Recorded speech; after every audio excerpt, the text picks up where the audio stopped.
നമ്മുടെ കൃഷിയിടത്തിലെ ഒരു മഞ്ഞക്കണി സ്ഥാപിച്ചതിന്റെ ഗുണമാണ് കേട്ടോ ഈ കാണുന്നത്. ഇതിനകത്ത് ധാരാളം കീടങ്ങൾ നമുക്ക് ഒരു ചെലവില്ലാതെ അവർ സ്വയം അട്രാക്ട് ചെയ്ത് ഇതിനകത്ത് വന്ന് പറ്റിപ്പിടിച്ചിരിക്കുന്നുണ്ട്.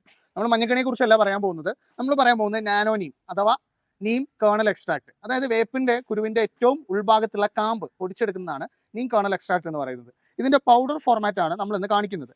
ഇത് യഥാർത്ഥത്തിൽ നമുക്കൊരു ചെടിക്ക് സാധാരണ വേപ്പ് കൊടുക്കുന്നതിനേക്കാൾ അളവ് വളരെ കുറച്ച് മതി.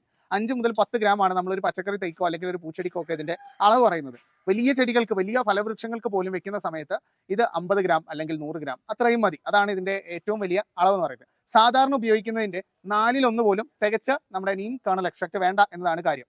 ഇത് നമുക്ക് പച്ചവെള്ളത്തിൽ കലക്കിയിട്ട് നമ്മുടെ ഒരു രാത്രി അല്ലെങ്കിൽ ഒരു 24 മണിക്കൂർ സമയം ഒന്ന് വെള്ളത്തിൽ പുളിപ്പിച്ച് വെച്ച ശേഷം ആവശ്യത്തിന് അതിൽ നിന്ന് അരിച്ചെടുത്ത് ലിക്വിഡ് സോപ്പും കൂടെ ചേർത്ത് അല്ലെങ്കിൽ ഡിഷ് വാഷും കൂടെ ചേർത്ത് സ്പ്രേ ചെയ്ത് കഴിഞ്ഞാൽ പോലും നമുക്ക് കീടങ്ങളിൽ നിന്ന് മുക്തി നേടാം എന്നതാണ്.